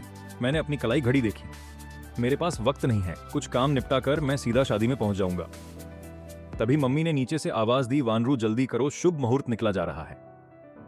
मेरे इनकार और मम्मी के बुलावे के बावजूद सुवानरू वहां से जाने में हिचकिचा रही थी। जब नीचे से दोबारा जोर से आवाज आई तो उसे अपनी घबराहट को दबाना पड़ा। शादी शुरू होने से पहले मुझसे आकर जरूर मिलना। मैंने कुछ नहीं कहा। मैंने अपनी आंखें झुका ली, पर वो जवाब चाहती थी। उसने फिर कहा, यह बहुत जरूरी है, तुम्हें मुझसे मिलने आना ही होगा।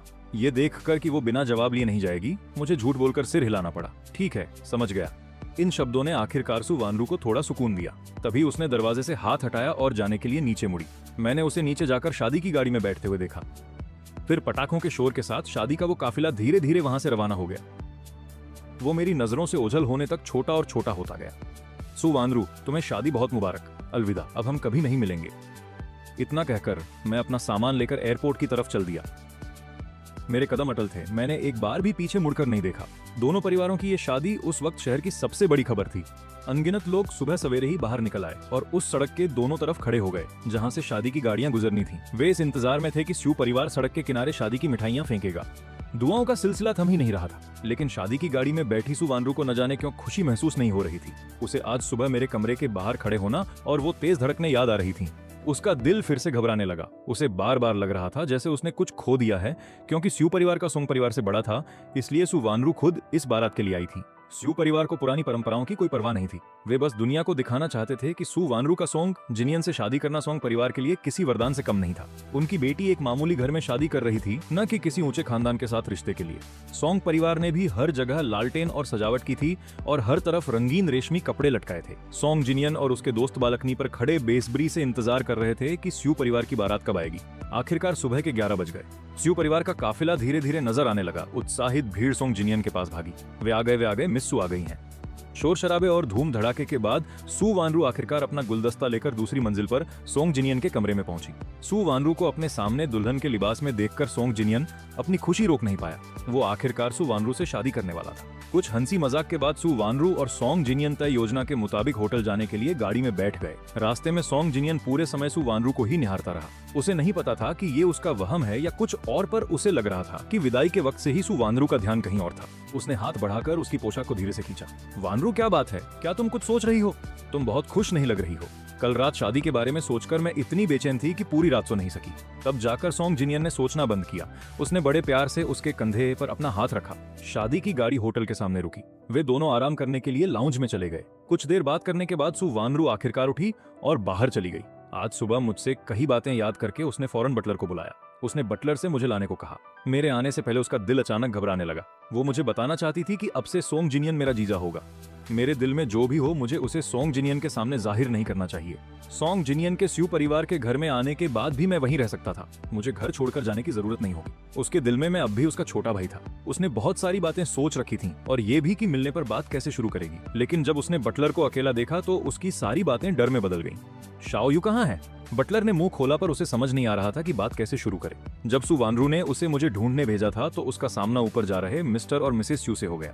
मकसद जानकर मिस्टर और मिसेस यू ने एक दूसरे की तरफ देखा। समय देखा जाए तो मैं अब तक विमान में बैठ चुका हूँगा और शादी बस शुरू ही होने वाली थी। अगर सु वानरू अब मुझे ढूंढने गई तो उसे जरूर कुछ गड़बड़ होने का शक हो जाएगा और इससे शादी में भी देरी हो जाएगी। इसलिए उन्होंने बटलर से झूठ बोलने को कहा कि मेरे पैर की चोट फिर से उभर आई है और मुझे आराम करने के लिए घर जाना पड़ा। सु वानरू को यकीन दिलाने के लिए वे जानबूझकर एक नोट भी ले आए जो मैंने पहले कभी लिखा था पर उसे दिखाया नहीं था। उस पर मेरी लिखावट में लिखा था कि मेरी तबीयत ठीक नहीं है और मैं घर जा रहा हूँ। सु वानरू ने नोट लिया और उसकी भवें तन गई। उसे लग रहा था कि कुछ तो गलत है। जैसे ही वो कुछ कहने वाली थी, शादी शुरू होने का वक्त हो गया। दुल्हन को तैयार हो जाना चाहिए। सु वानरू जो आगे बढ़ने ही वाली थी, अपने कदम पीछे खींच लिए और शादी के हॉल की तरफ चल दी। बटलर ने उसे जाते हुए देखा और राहत की गहरी सांस ली। पियानो की मधुर धुन बजने लगी। सु वानरू ने स्टेज के दूसरे छोर पर देखा जहां सोंग जिनियन धीरे धीरे उसकी तरफ बढ़ रहा था। उसके चेहरे पर एक अजीब सी खुशी थी, लेकिन न जाने क्यों अचानक उसे ख्याल आया कि मैं दूल्हे के कपड़ों में कैसा लगूंगा। मैं हमेशा से शरारती रहा हूँ, इसलिए मैं शायद पारंपरिक सूट नहीं पहनता बल्कि अपना पसंदीदा काला और सुनहरा लिबास पहनता। वो सोंग जिनियन की तरह इंतजार नहीं करता बल्कि तेज कदमों से मेरी तरफ आता। उसके चेहरे पर सोंग जिनियन की तरह शर्मीली मुस्कान नहीं बल्कि एक बेबाक और चमकती हुई हंसी होती। फिर वो बड़े हक से उसके कंधे पर अपना हाथ रख देता। शायद वो अपनी ही दुनिया में खोई हुई थी, इतनी कि जब पंडित ने पूछा कि क्या वो अपने सामने खड़े दूल्हे को स्वीकार करती है तो उसके मुंह से अनजाने में मेरा नाम निकल गया। उसके हाथ में अभी भी माइक था और उसकी आवाज पूरे हॉल में गूंज उठी। मेहमान पहले तो हैरान रह गए और फिर आपस में कानाफूसी करने लगे। क्या शाओ यू स्यू परिवार का गोद लिया हुआ बेटा नहीं है? स्यू परिवार की बड़ी बेटी शाओ यू का नाम क्यों ले रही है?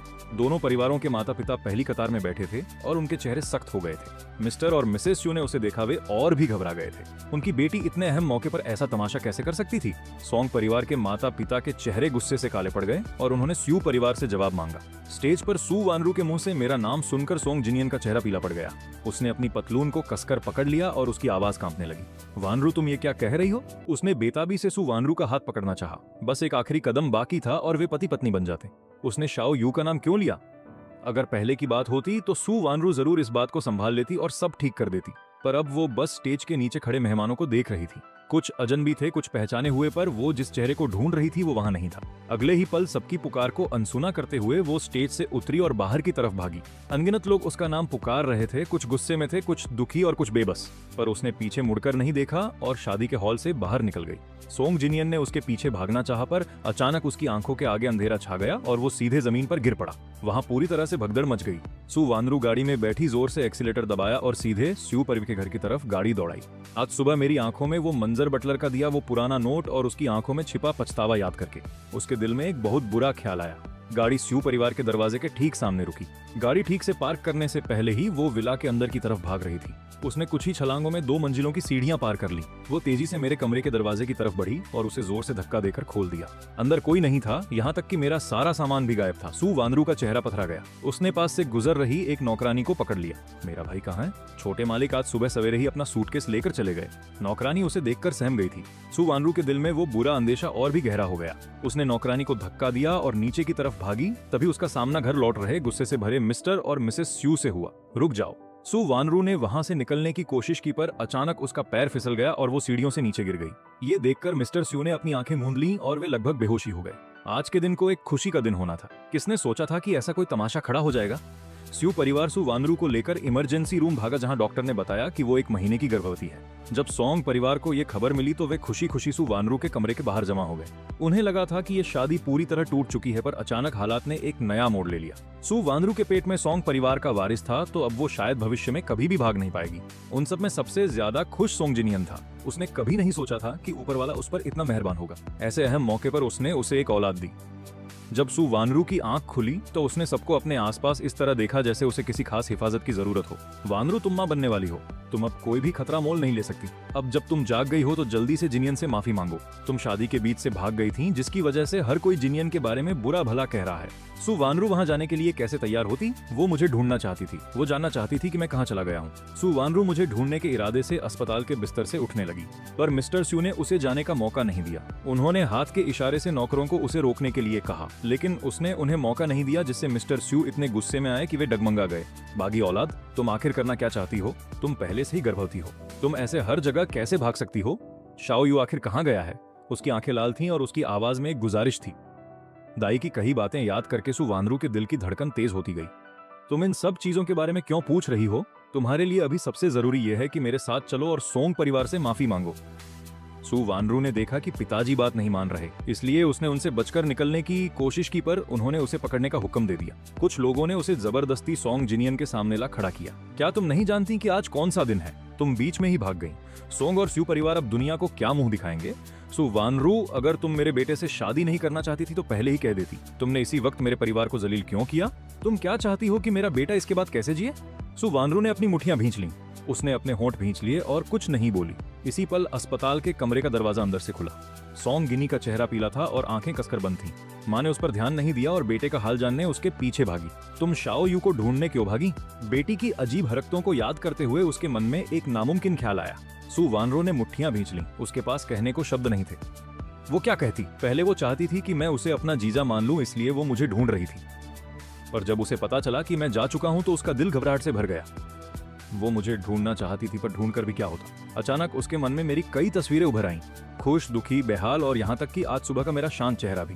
धीरे धीरे ये सारी तस्वीरें डायरी मिलने के बाद वाली यादों में बदल गईं। जब मैंने हिम्मत जुटाकर उससे इजहार किया था कि दीदी, मैं आपको पसंद करता हूँ, उसने अनजाने में अपना हाथ दिल पर रख लिया। तुम शाओ यू को नहीं ढूंढ रही थी।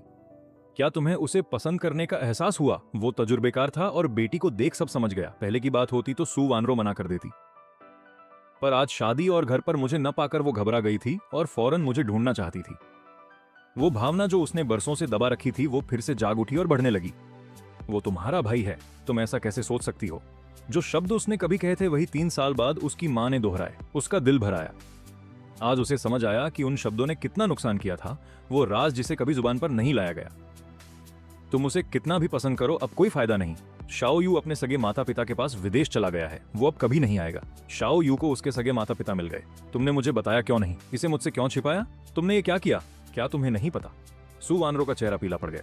इस पिछले महीने के बारे में सोचते हुए कि कैसे उसने गिनी को खुश करने के लिए मेरे रिबन फाड़ दिए। उसने दवा की आखिरी खुराक भी उसे दे दी, जिससे मेरा करियर खत्म हो गया। उसका चेहरा सफेद पड़ गया। वो गिरते गिरते बची। उसके आसपास का सब कुछ धुंधला हो गया। उसे सिर्फ अपनी तेज धड़कनें और सांसें सुनाई दे रही थी। मुझे फर्क नहीं पड़ता तुम पहले क्या सोचती थी, अब तुम्हारी शादी गिनी से हो चुकी है, तुम माँ बनने वाली हो। पुराने ख्याल अपने दिमाग से निकाल दो, गिनी के साथ खुशी से रहो। हालांकि सू वानरो भाग गई थी, पर दोनों परिवारों ने गिनी को दामाद के रूप में स्वीकार कर लिया था। सू वानरो के होंठ हिले पर अचानक उसकी आंखों के आगे अंधेरा छा गया और वो जमीन पर गिर पड़ी। होश आने पर उसने गिनी को फूट फूट कर रोते देखा। आज जो हुआ उससे उसे गहरा सदमा लगा था। शादी जिंदगी का सबसे अहम पल होती है, पर जिससे वो प्यार करता था वो किसी और के लिए भाग गई। शादी में बेहोश होने के बाद पता चला कि सू वानरो गर्भवती थी। डॉक्टर ने बताया कि सू वानरो बहुत तनाव में थी, इसलिए बच्चे का बच पाना मुश्किल था। यह सोचकर वो और भी बुरी तरह रोने लगा। बचपन से ही वो किसी मामले में मेरी बराबरी नहीं कर सका था। हालांकि दोनों परिवार बराबर थे, पर उसके माता पिता सू परिवार के संपर्कों का फायदा चाहते थे। उन्होंने उसे मुझसे दोस्ती बढ़ाने पर मजबूर किया ताकि सू परिवार से कुछ लाभ मिल सके, जबकि सोंग परिवार में सब कुछ उसके छोटे भाई के नाम कर दिया गया था। उसके पास अपना कुछ नहीं था, यहाँ तक कि उसे शादी भी भाई के भविष्य को देखकर करनी थी। पहले उसके माता पिता ने उसके लिए एक गुस्सैल तलाकशुदा वारिस को चुना था। वो तो उसकी खुदकुशी की धमकी देने के बाद उसके माता पिता पीछे हटे। माता पिता के इस इरादे को बदलने के लिए उसे खुद ही कोई रास्ता निकालना था। इत्तेफाक से मैंने उसे बता दिया था कि मैं सू वानरो को पसंद करता हूँ। उसे पता था कि मैं सिर्फ गोद लिया बेटा हूँ और ये गलत होगा, इसलिए उसने तुरंत सू वानरो को बता दिया। वो मेरी उम्मीदें तोड़ना चाहता था, पर सू वानरो ने मुझे भुलाने के लिए उसे नाटक करने को कह दिया। जाहिर है उसे ये मौका हाथ से नहीं जाने देना था। चुनी हुई लड़की के मुकाबले सू वानरो कहीं बेहतर थी, इसलिए उसने रोने और फिक्रमंद होने का दिखावा किया। सू वानरो खुद को रोक नहीं पाई और उसके जाल में फंस गई। एक दो मुलाकातों के बाद आखिर उनकी शादी हो गई, पर किसने सोचा था कि सू वानरो मेरी वजह से भाग जाएगी। इससे उसकी बहुत बदनामी हुई। उसके माता पिता भी नाराज थे कि वो उसे संभाल नहीं पाया, पर सू परिवार के सामने वो लाचार बने रहे। अगर पहले की बात होती तो सू वानरो उसे गले लगा लेती। ये नजारा देखकर सोंगिनी और भी चिढ़ गया। उसे पता था कि सू वानरो ने मुझे दूर रखने के लिए उसका इस्तेमाल किया था, पर अब वो अपना सब दे चुका था। उनकी शादी हो चुकी थी, फिर भी वो मेरे ही बारे में सोच रही थी। वानरो। सू वानरो ने उसे ठंडी नजरों से देखा। उसका चेहरा पीला पड़ गया। जैसे ही वो कुछ कहने वाला था, सू वानरो ने अपने पेट की ओर देखा। डॉक्टर ने बताया कि वो 1 महीने की गर्भवती है। उस दिन के अलावा वो हमेशा सावधानी बरतता था। वो गिनी को संभाल रही थी और उस एक बार वो चूक गए। अगर मैं न गया होता तो ये बच्चा शायद बुरा ना होता, पर अब जब मैं जा चुका हूं तो इस बच्चे की कोई जरूरत नहीं है। सोंग गिनी हो या ये बच्चा, दोनों ही बस मेरी उम्मीदें तोड़ने के जरिया थे। अब उसे अपनी भावनाओं का एहसास हो गया था, इसलिए वो इस बच्चे को नहीं रख सकती थी। मैं ये बच्चा गिराना चाहती हूँ। इन शब्दों ने गिनी के होश उड़ा दिए, पर इससे पहले वो कुछ कहता सू के माता पिता अंदर आ गए। पिता ने सू वानरो को बुरी तरह फटकारा। उसने आंखें बंद की और बेहोश हो गई। जब मेरे माता पिता के लोग मुझे अमेरिका ले गए तो मैंने सगे माता पिता को वहां फूल लिए खड़े देखा। वो बेताबी से मेरा इंतजार कर रहे थे। मैं बिल्कुल अपनी माँ जैसा दिखता हूँ। 15 साल बाद के इस मिलन ने हम तीनों को एक दूसरे के गले लगकर रोने पर मजबूर कर दिया। माँ ने अपने आंसू पहुंचे पर मुझे देखते ही वो फिर से रो पड़ी। घर पहुंचने के बाद भी उन्होंने मेरा हाथ जोर से थाम रखा था। बस हमने तुम्हारा नाम शिंग चेन रखा था। कोई बात नहीं माँ, मुझे शिंग चेन ही बुलाइए। आखिर मैंने सू परिवार से सारे रिश्ते तोड़ लिए हैं, अब मैं उनका हिस्सा नहीं हूँ। जाहिर है मुझे अपने सगे माता पिता का सरनेम अपनाना चाहिए। माँ ने खुशी से सिर हिलाया। फिर अचानक उन्होंने मेरे पैरों की ओर देखा। शिंग चेन, क्या तुम अमेरिका में भी रेसिंग जारी रखना चाहते हो? अगर हाँ तो हम अभी तुम्हारे लिए किसी क्लब से बात करेंगे। मैं सन्न रह गया और बस अपने पैरों को देखता रहा। मेरी आंखें लाल हो गईं और आंसू बहने लगे। मुझे रोता देख माँ घबरा गईं। उन्हें लगा कि उन्होंने कोई दुखती रग छू दी है। उन्होंने मुझे गले लगाया और माफी मांगी। माफ करना शिंग चेन, अगर तुम नहीं जाना चाहते तो हम नहीं जाएंगे। ठीक है माँ, बात यह नहीं है कि मैं रेस नहीं करना चाहता। मैंने उन्हें बताया कि कैसे सोंग गिनी ने मुझे धक्का दिया था और कैसे सू वानरो ने वो खास दवा सोंग गिनी को दे दी थी। जब मैंने बताया कि डॉक्टर ने मेरी रेसिंग पर रोक लगा दी है तो मैं माँ की गोद में रोने लगा। काफी समय बीत चुका था, पर फिर भी मैं इस सच को नहीं स्वीकार पा रहा था। माँ को गुस्सा भी था और बहुत दुख भी। उन्होंने काफी देर तक मुझे संभाला। मेरे सोने के बाद वो चुपके से बाहर आईं और वापस देश में फोन किया। लाओ मिंग, मुझे तुम्हारी मदद चाहिए। सू वानरो के गर्भवती होने के बाद गिनी उनके घर रहने लगा था। वो जो मांगती उसे मिल जाता और खाने में हर रोज कुछ नया होता था। सबकी इतनी देखरेख में सू वानरो की सेहत भी सुधरने लगी थी, पर सोंग गिनी को लेकर सब कुछ ठीक नहीं था। उनकी शादी तो हो गई थी, पर कागजों पर अभी भी वो पति पत्नी नहीं बने थे। आज माँ के पुनर्जन्म का दिन था। सू वानरो न चाहते हुए भी घर वापस लौट आई, पर घर पहुंचकर वहां कोई खुशी का माहौल नहीं था, बल्कि सब लोग जमा होकर फुसफुसा रहे थे, जिसे देखकर वो घबरा गई। वो भीड़ हटाकर अंदर पहुंची तो देखा कि माँ पुलिस को गिनी को ले जाने से रोक रही थी। आसपास के लोगों से पूछने पर उसे पता चला कि मेरा उस ऊंचे चबूतरे से गिरना सॉन्ग जिनियन की एक सोची समझी साजिश थी। मैं जब भी अभ्यास करता हूं तो रिकॉर्डिंग के लिए कैमरा इस्तेमाल करता हूं और फिर उस फुटेज को दोबारा देखता हूं। उस दिन सॉन्ग जिनियन से बहस करने से पहले मैं कैमरा बंद करने ही वाला था, पर मुझे अंदाजा नहीं था कि वो मुझे धक्का दे देगा और वो सब कैमरे में कैद हो गया। अगर वो रिकॉर्ड न भी होता तो भी उस वक्त वहाँ कई लोग मौजूद थे जिन्होंने अपनी आंखों से सब देखा था। शुरुआत में मेरे करीबी दोस्त पुलिस में रिपोर्ट करना चाहते थे, पर सू वानरू की साख की वजह से क्लब के बड़े अधिकारियों ने उन्हें रोक दिया और पुलिस के पास जाने की इजाजत नहीं दी। आज के दिन तक जब अमेरिका से एक अंतर्राष्ट्रीय फोन आया तभी जाकर ये मामला एक बार फिर सामने आया और साथ ही ये बात भी खुल गई कि सू वानरू ने वो खास दवा सॉन्ग जिनियन को दी थी। घोटालों की इस कतार ने सू परिवार की इज्जत पूरी तरह धूल में मिला दी। मुख्य पुलिस अधिकारी का सिर चकरा रहा था, तभी भीड़ के पीछे से एक कार का हॉर्न गूंजा। सबने एक एक करके पीछे मुड़कर देखा। उन्होंने देखा कि एक सख्त मिजाज वाला अधेड़ उम्र का आदमी कार से बाहर निकला और सीधा सू वानरू की तरफ बढ़ा। उस आदमी ने एक विशेष जांच वारंट निकाला। सू वानरू, आप पर दूसरों को नुकसान पहुंचाने का शक है, आपको हमारे साथ चलना होगा। उसकी सहमति का इंतजार किए बिना उसने अपने आदमियों को इशारा किया और कई लोग उसे जबरदस्ती गाड़ी में ले गए। जब सू की मां ने यह नजारा देखा तो वो जोर जोर से चिल्लाई और उन्हें रोकना चाहा। तभी सू के पिता होश में आए और उन्होंने अपनी पत्नी को रोक लिया। उस अधेड़ उम्र के आदमी का ओहदा उनके मुकाबले कहीं बहुत ऊंचा था। उनका परिवार उससे दुश्मनी मोल लेने की हिम्मत नहीं कर सकता था। वहीं दूसरी तरफ पुलिस ने भी अब कोई हिचकिचाहट नहीं दिखाई। उन्होंने सॉन्ग जिनियन को घसीटकर पुलिस की गाड़ी में डाल दिया। भीड़ धीरे धीरे छंटने लगी और पीछे रह गई तो बस एक तबाही। सू की मां की हिम्मत जवाब दे गई और वो जमीन पर गिर पड़ी। सू के पिता ने फुर्ती से उन्हें उठाने की कोशिश की, पर उनकी आंखों के सामने अंधेरा छा गया और वो पूरी तरह बेहोश हो गई। उस धुंधले से पूछताछ के कमरे में वो अधेड़ उम्र का आदमी सू वानरू के सामने बैठा था। हाथ में एक कागज था। वो एक एक करके उसके गुनाह गिनाने लगा। सू वानरू जितना ज्यादा सुनती जा रही थी, उसे ये सब उतना ही जाना पहचाना लग रहा था। उसे महसूस हुआ कि ये बिल्कुल वही चीजें थीं जो उसने मेरे साथ की थीं।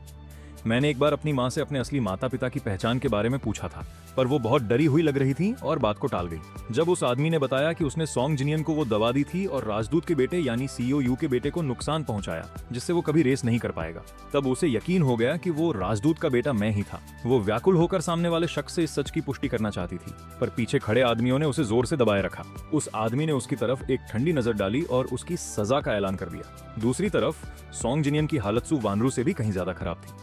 जांच में यह भी पता चला कि सॉन्ग जिनियन ने कई बार जानबूझकर दूसरों को चोट पहुंचाई थी। मेरे अलावा भी कई लोग उसकी नफरत का शिकार हुए थे। हालांकि सॉन्ग परिवार ताकतवर था और उसे बचा सकता था, पर उसने ऐसी मुसीबत मोल ली थी कि गलत इंसान से पंगा ले लिया था। उन्होंने उसे बचाने का ख्याल ही छोड़ दिया। आखिर में सॉन्ग परिवार को पीड़ितों को बड़ी रकम देकर मामला सुलझाना पड़ा, जिससे वो लोग बहुत गुस्से में थे। उन्होंने अपना पूरा गुस्सा सॉन्ग जिनियन पर निकाला और उससे सारे रिश्ते तोड़कर उसे अपने हाल पर छोड़ दिया। अंत में सू की मां ही उसे अपने घर लेकर आई। पहले मां को सॉन्ग जिनियन बहुत पसंद था। उन्हें लगता था कि वो बहुत नेक और समझदार है और उनकी गंभीर बेटी को हंसा सकता है। जब भी वो घर आता तो पूरा घर हंसी मजाक से भर जाता था, पर अब जब उन्होंने उसकी ये काली करतूतें देखी थीं, तो वो उसके साथ प्यार से पेश नहीं आ पा रही थी। उसे देखते ही उनके सिर में दर्द होने लगता था। आखिरकार उन्होंने उसे बगल वाले घर में भेज दिया और उसकी देखभाल के लिए कुछ नौकरानियां रख दी। उन्होंने नौकरानियों को साफ कह दिया कि बस उसे जिंदा रखें और किसी चीज की जरूरत नहीं है।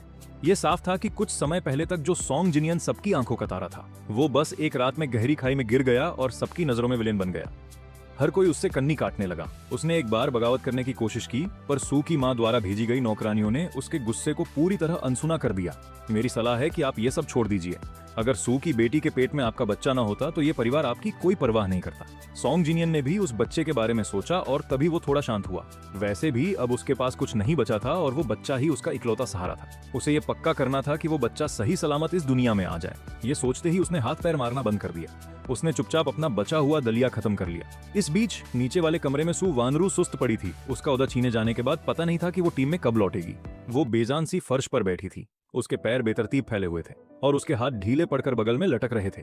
उसकी आंखों की वो चमक अब कहीं खो गई थी और वो बिल्कुल धुंधली और बेजान लग रही थी। तभी एक नौकरानी एक बड़ा सा डिब्बा लेकर आई और उसे सू वानरू के सामने रख दिया। छोटी मालकिन, ये सामान कूड़ा इकट्ठा करने वाली जगह से वापस आया है। उन्होंने बताया कि ये वही चीजें हैं जो छोटे मालिक ने पहले फेंक दी थी। क्योंकि ये सामान काफी कीमती है, इसलिए उन्होंने इसे ऐसे ही फेंकने की हिम्मत नहीं की और इसे सही सलामत वापस भेज दिया।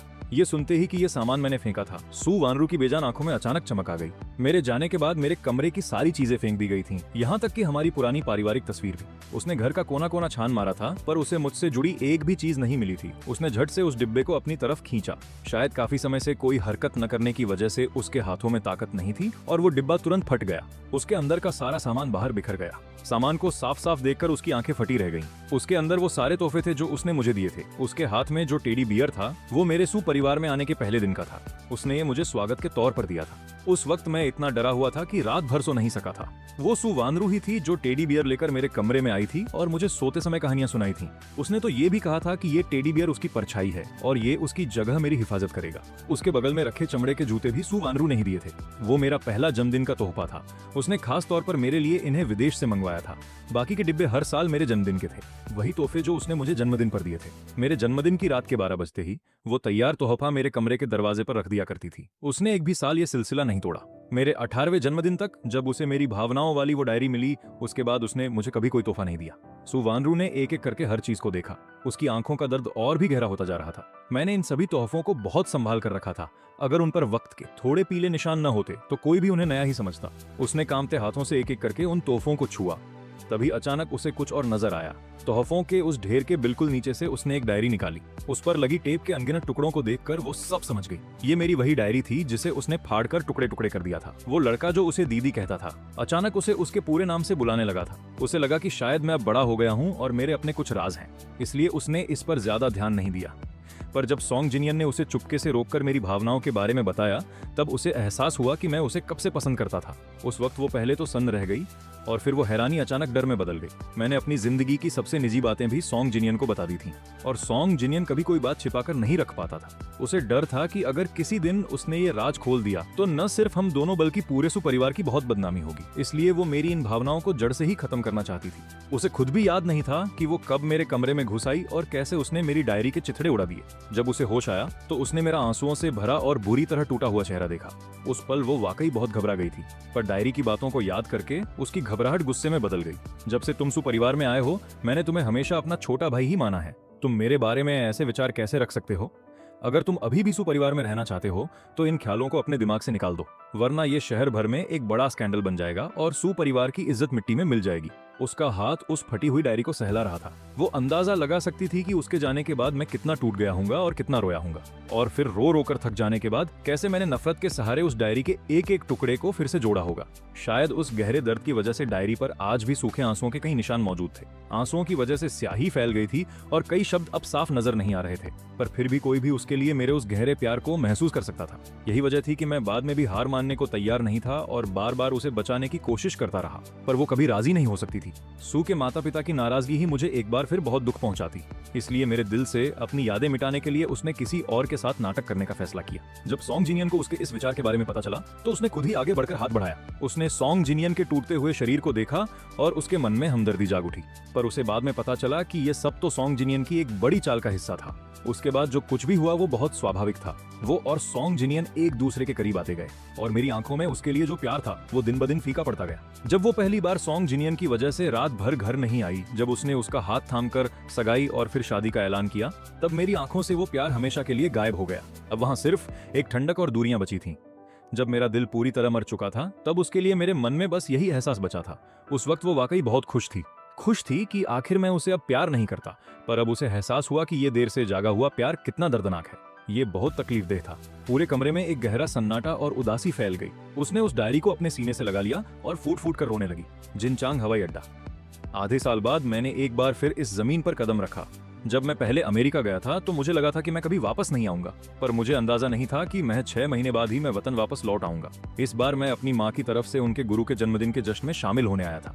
मेरी माँ अपने काम की वजह से वापस नहीं आ सकी, इसलिए उन्होंने मुझे भेज दिया। मेरी सुरक्षा पक्की करने के लिए उन्होंने खास तौर पर मेरे छोटे भाई को मेरे साथ वापस भेजा। हालांकि मुझे गए हुए सिर्फ आधा साल हुआ था, पर यहाँ सब कुछ देखकर लगा जैसे कोई उम्र गुजर गई हो।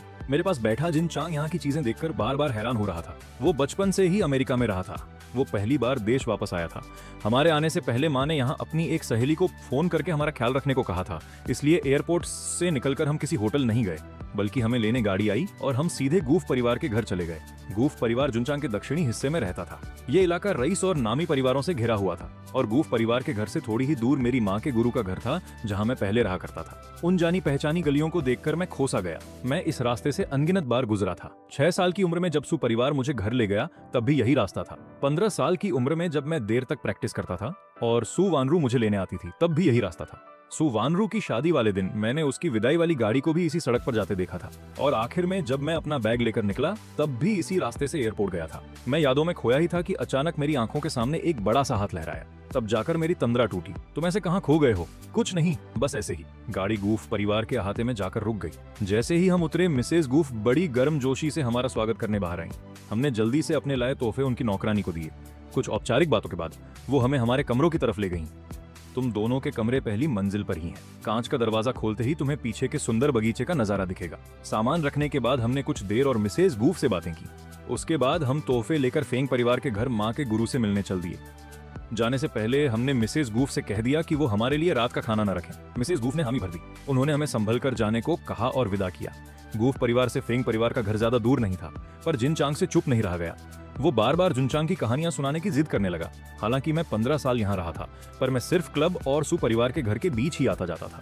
मैं बहुत कम बाहर जाता था, खासकर तब से जब सु वानरू को मेरी भावनाओं का पता चला था। उसके बाद तो मैंने बाहर निकलना और भी कम कर लिया, सिवाय उस एक बार के जब मैं पहाड़ों वाले मंदिर गया था। मंदिर के बारे में सुनकर वो फिर मेरे पीछे पड़ गया और मुझसे वादा लिया कि फुर्सत मिलने पर मैं उसे वहाँ दर्शन कराने ले जाऊंगा। उसे बचपन से ही इधर उधर घूमने फिरने का बहुत शौक था। अमेरिका में तो उसकी माँ उस पर नजर रखती थी, पर यहाँ आकर वो किसी बेकाबू बंदर जैसा हो गया था। मैं उसकी जिद के आगे हार गया और मुझे हाँ कहना पड़ा। मास्टर फेंग के जन्मदिन के जश्न के बाद मैं तुम्हें वहां ले चलूंगा। ये सुनकर आखिर उसे चैन मिला और उसने मेरा हाथ छोड़ा। फेंग परिवार के घर पहुंचने पर देखा कि नौकर चाकर जन्मदिन की तैयारियों में जुटे हुए थे। हमें देखते ही वहां के मुनीम जी ने बड़ी खुशी के साथ हमारा अंदर स्वागत किया। बैठक में घुसते ही मेरी नजर सोफे पर बैठे मास्टर फेंग पर पड़ी। मैंने अपने लाए हुए तोहफे मेज पर रख दिए। मास्टर फेंग, अपने माता पिता की तरफ से मैं आपके सुखद बुढ़ापे की कामना करता हूँ। आप हजारों साल जिएं। हम दोनों की दुआ है कि आप एक विशाल वृक्ष की तरह हमेशा हरे भरे और खुशहाल रहें। इतनी सारी दुआएं सुनकर मास्टर फेंग खुशी से खिलखिला उठे। उन्होंने अपनी बगल वाली कुर्सी को थपथ पाया और हमें सोफे पर बैठने को कहा। उन्होंने प्यार से पूछा कि तुम्हारे माता पिता इन दिनों कैसे हैं? सब ठीक हैं। बस काम की वजह से वो आपके जन्मदिन पर खुद नहीं आ सके। कोई बात नहीं, तुम्हारी भावनाएं ही मेरे लिए काफी हैं। जीयू, इन्हें बाहर घुमाने ले जाओ। रात के खाने के लिए वक्त पर आ जाना। तुम जवान लोगों को बाहर घूमना फिरना चाहिए। मैं तो अब बूढ़ा हो चुका हूँ, अब मुझसे ज्यादा चला नहीं जाता। हमने कुछ देर और बातें की और फिर विदा लेकर फेंग जी यू के साथ बाहर निकल आए। रास्ते में हम तीनों बहुत मजे से बातें कर रहे थे। तभी बातों बातों में फेंग जीयू ने अचानक अपने सिर पर हाथ मारा। अरे मैं तो ये बात लगभग भूल ही गया था। किस्मत से आधा महीना पहले मैंने एक रेसिंग क्लब में समय तय किया था। मैं वहां जाकर हाथ आजमाना चाहता था। मुझे याद आया कि जिंग चेन, तुम पहले रेस कार ड्राइवर थे ना? क्या तुम चलकर देखोगे कि वो क्लब कैसा है? अगर वो अच्छा नहीं हुआ तो वो दूसरा चुन लेगा। पर ये सुनते ही हमारे चेहरे का रंग उड़ गया। क्या हुआ? बात क्या है? शायद हम वहां नहीं जा पाएंगे। मेरे भाई के पास कुछ ऐसी वजह हैं कि वो अब रेस ट्रैक पर नहीं जाना चाहते। अच्छा तो कोई बात नहीं, हम वहां नहीं जाएंगे। तुम मेहमान हो, मुझे ये देखना है कि तुम यहाँ अच्छा वक्त बिताओ और खुशी खुशी जाओ। इतना कहकर उसने अपने सहायक को फोन किया और क्लब जाने का इरादा टाल दिया। फिर वो हमें दूसरी तरफ बने एक पार्क में ले गया। उधर रेसिंग क्लब में सॉन्ग जिनियन सिम्युलेटर पर एक रेसर को ट्रेनिंग दे रहा था। जब से उसका दूसरों को नुकसान पहुंचाने का सच सामने आया था, क्लब की बदनामी हो गई थी। वहाँ के सदस्य लगातार दूसरे क्लबों में जा रहे थे। नाम खराब होने की वजह से रईस लोगों ने वहां आना बंद कर दिया था। आखिर में क्लब के मालिक को निवेश के लिए कई लोगों की मिन्नतें करनी पड़ी। जब सब लोग जोशो खरोश से प्रैक्टिस कर रहे थे, तभी मास्टर गुस्से में तमतमाते हुए अंदर आए। उन्होंने तालियां बजाईं। तुम लोग अभी तक प्रैक्टिस क्यों कर रहे हो? सब अपने अपने घर जाओ। मास्टर का अचानक ऐसा गुस्सा देखकर सब एक दूसरे का मुंह ताकने लगे। कुर्सी पर बैठा सॉन्ग जिनियन भी हैरान होकर खड़ा हो गया। वो धीरे से मास्टर के पास गया। अचानक प्रैक्टिस क्यों रोक दी गई? मुझे क्या पता। अभी फेंग परिवार ने संदेश भेजा है कि वो अब यहाँ नहीं आएंगे। वो हमारे क्लब में अब एक पैसा भी नहीं लगाएंगे। ये सुनते ही वहाँ ऐसा हड़कंप मच गया जैसे खौलते तेल में पानी की बूंदें गिर गई हों। हर कोई शोर मचाने और बहस करने लगा। कुछ लोग तो इतने परेशान हो गए कि रोने ही लगे। वो अपनी ट्रेनिंग और रेस के लिए इसी पैसे के भरोसे बैठे थे। इतनी आहें और रोना धोना सुनकर सॉन्ग जिनियन का चेहरा भी सफेद पड़ गया। उसने अपनी मुट्ठियां भींच ली और पूछा, पर क्यों? कहा तो मुझे नहीं पता। सॉन्ग जिनियन को होश ही नहीं रहा कि वो वहां से कब निकला। दोपहर की तेज धूप उसकी आंखों में चुभ रही थी, पर उसे कोई फर्क नहीं पड़ रहा था।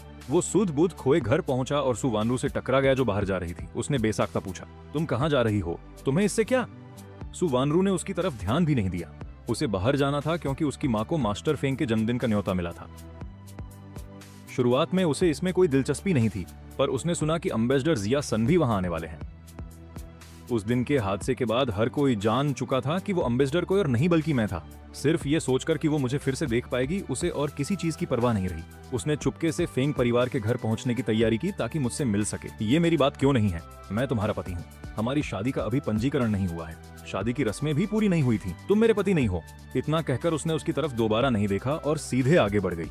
सॉन्ग जिनियन ने गुस्से में दांत पीसे और छिपकर उसके पीछे हो लिया। वो समझ गया था। वो इतनी जल्दी में थी कि जरूर मुझसे ही मिलने जा रही थी।